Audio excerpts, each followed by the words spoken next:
stage. I'm going to read from my new book that I just finished this summer called The American Avant-Garde. And this is an alternate future. The year is 2050, and the United States is at war with the MK, which is the Middle Kingdom, which is China. If you translate China, it translates literally to Middle Kingdom. And China has gone on to take over most of Asia. And we're also at war with the RSSR, whereas other countries in 2050 wage war using drones and robots and AI, the United States still uses real live human beings. And this is their story. Sam hates today.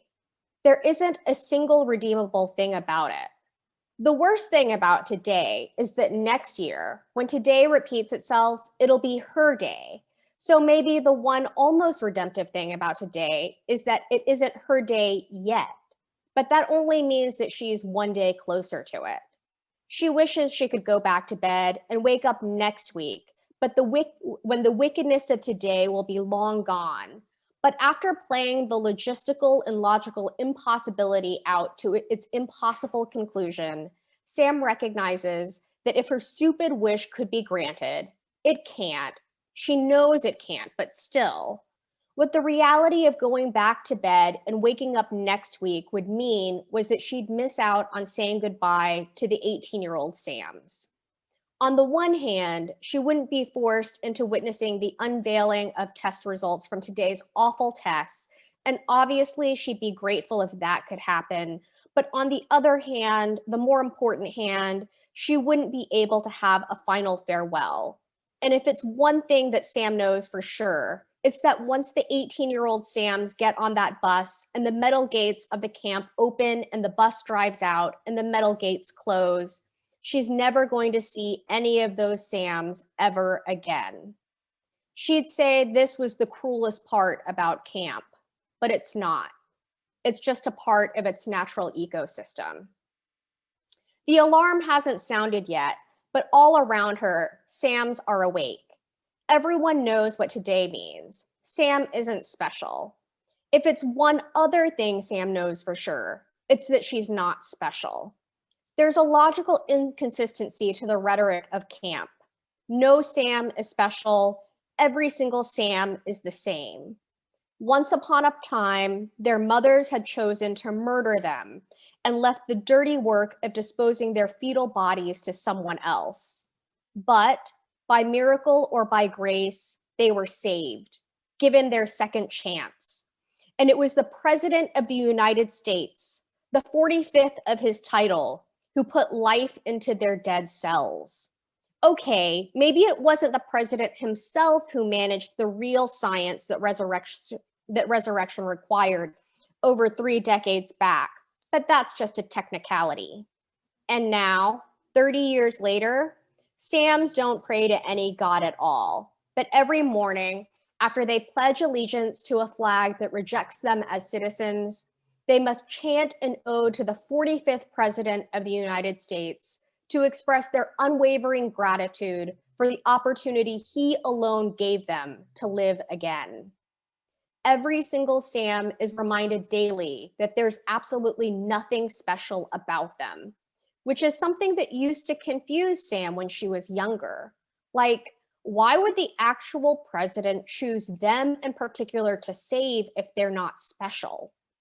Now that she's 17, camp has erased her capacity to question. But when she first arrived here, she asked an overlooker about this contradiction. If Sams were chosen by someone as infallible and powerful as the President of the United States, doesn't it mean they're special? Aren't those words synonymous? You want special, Overlooker Thompson had said? Sam didn't say anything. She just looked at the other Sams, but everyone else's eyes shifted away until they all landed facing front, as they'd been trained to do. I asked you a question, Sam. Sam didn't know the correct protocol. How old are you, Sam? Sam's eyes hurt from working so hard not to cry. She put all her attention to looking directly in front of her. Overlooker Thompson pushed the chair of his desk backwards and stood up. He cleared his throat. Class, it seems that Sam here has got herself a little problem. She's clean forgotten how old she is. Can anyone here tell me how old you all are? The overlooker scanned the room. Sam, row 3, seat B, how old are you? Sam from row 3, seat B stood up. 5 years old, sir. He sat back down. Sam, row 7, seat D. Sam stood up. Yes, sir, present. Tell me, do you want to be special? No, sir. And why not? I don't know, sir.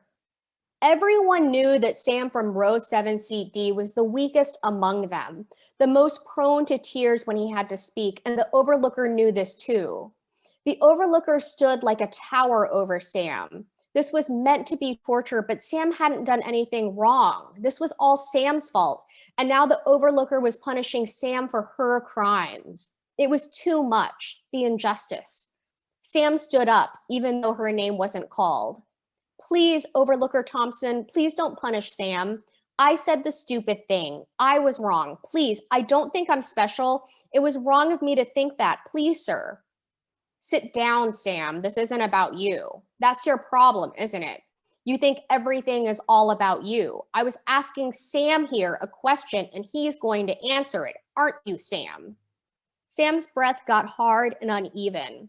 His face was ruddy from trying not to cry. Sam, I'm talking to you. You need to answer me. Now. I don't know, sir, he heaved out. No? Well, don't say I didn't give you the opportunity to save yourself, to save both of you. The overlooker went back to his desk and sat down. Sam and Sam, come to the front. Even though everyone in the room was named Sam, they didn't need clarification as to which Sams the overlooker meant.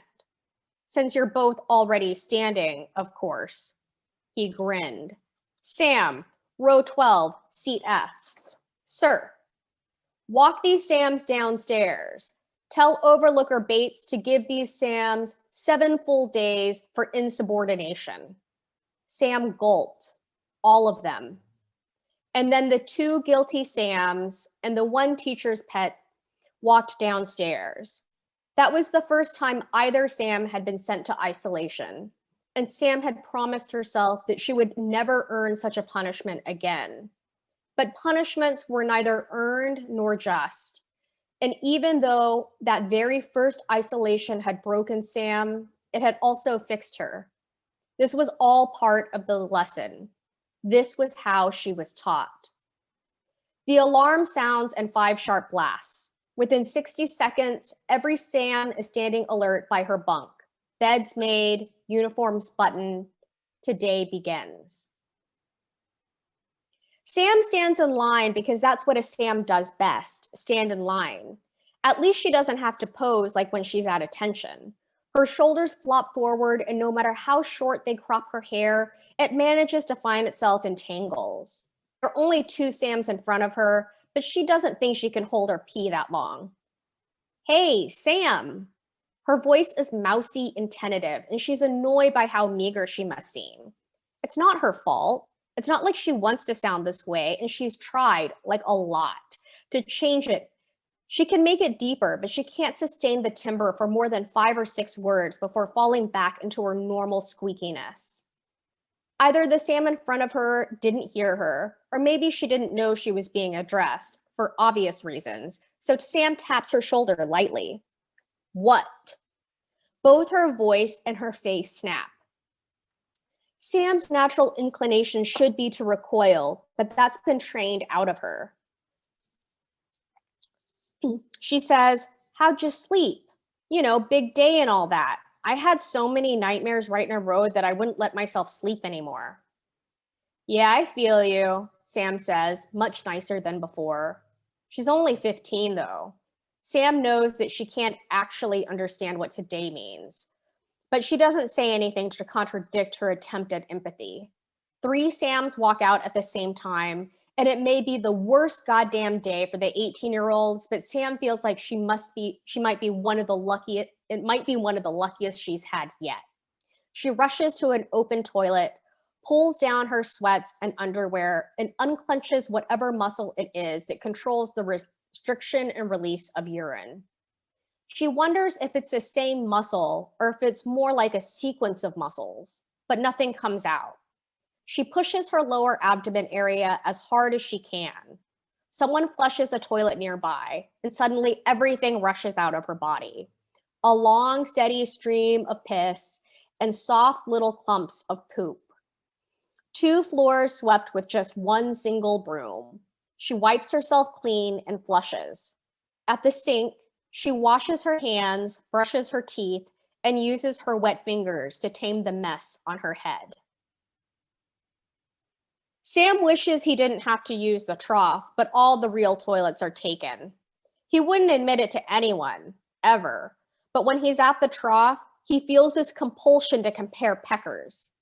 He knows that they get bigger, and there's no actual correlation between their natural state and their non-natural state, but he can't prevent himself from imagining how each one grows, both taller and wider, a sure sign of virility and strength and pure manhood. Like this, his pecker is exactly the same as all the other boy Sams. When he thinks naughty things about girls, it doesn't change. That's what makes him so weird.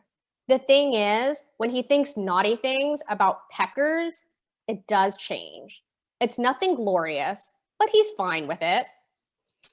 Sam knows that no one in camp would judge him for this. But part of him believes, like really believes, that there's something very wrong with him.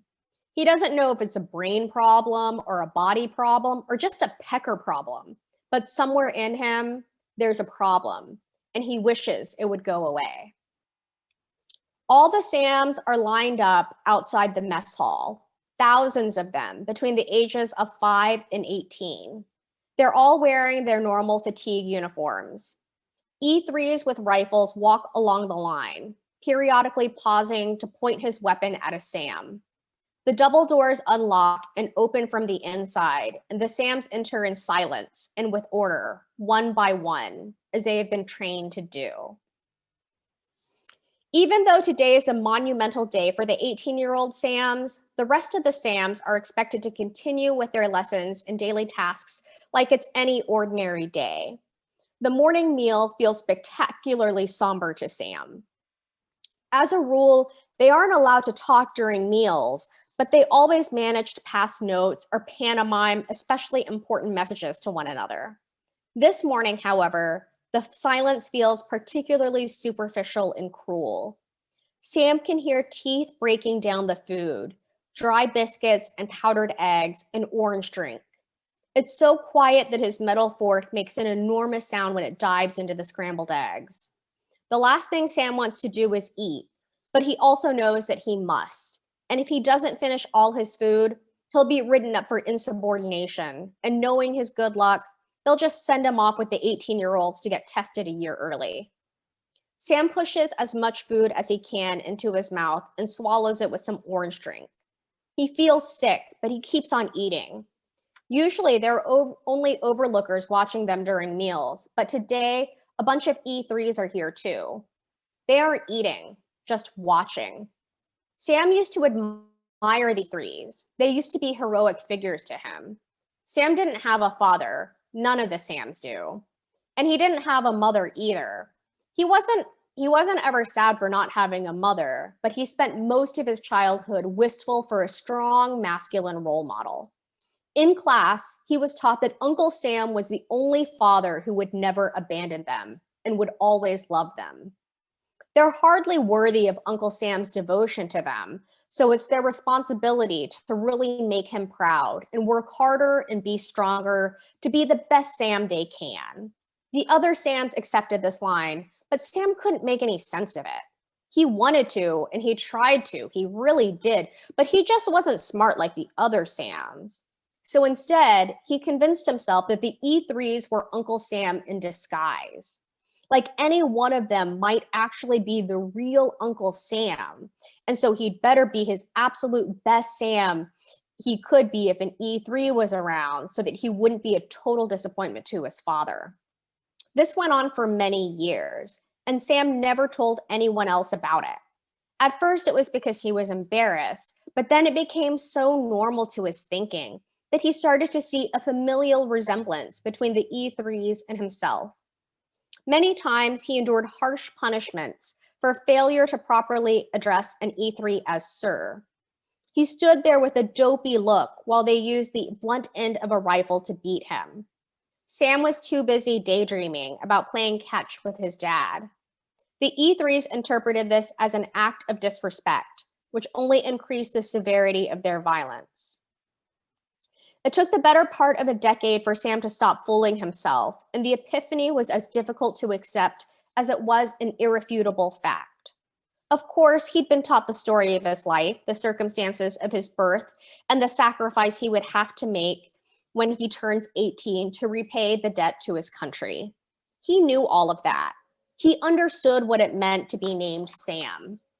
But still, he really thought the E3s were his father until he was in US history when he was 16. It was a lesson on the Civil War, and in the pictures were people who looked like him being hung from trees. In the pictures, people who looked like the E3s made angry faces at the people who were hanging. This was Sam's very first confrontation with race. Sam might not have been the smartest or even keen, but just seeing that one photograph in his history textbook, he recognized where he came from. He understood lineage and blood, and Sam had never heard of intergenerational trauma or anything like that, but he felt it. It felt like rage. The E3s were not heroic protectors. The beautiful fantasy narrative he spent his whole life constructing was smashed, and suddenly Sam was angry, very angry. The camp was like a big farm, and the Sams were big, dumb cows. He looked around the room and saw placid faces and passive bodies, and when they turned 18, war was going to eat them all. The camp as a structure has many flaws, but there was one positive social development that the original designers had not anticipated. Within the camp, there's a strict hierarchy. The military rules, and Sams are equal in their powerlessness. Every single Sam's biological mother had chosen abortion. Every single Sam was vacuumed out and covertly stored in a refrigerator somewhere. And then the 45th president of the United States saved them. And with the blessing of the Supreme Court, of course, he gave them a new belly to gestate in. And when they were born, they were named Sam and brought to camps to live as one happy family. They would grow up in these camps with food and shelter and military education and military training. And when they turn 18, they will do their country proud. They will fight on the front lines of America's wars. They will be the first line of attack, and they will be the first to fall, too. But before that, within the space of the camp, every Sam understands that their mother had killed them first, and their country will kill them last.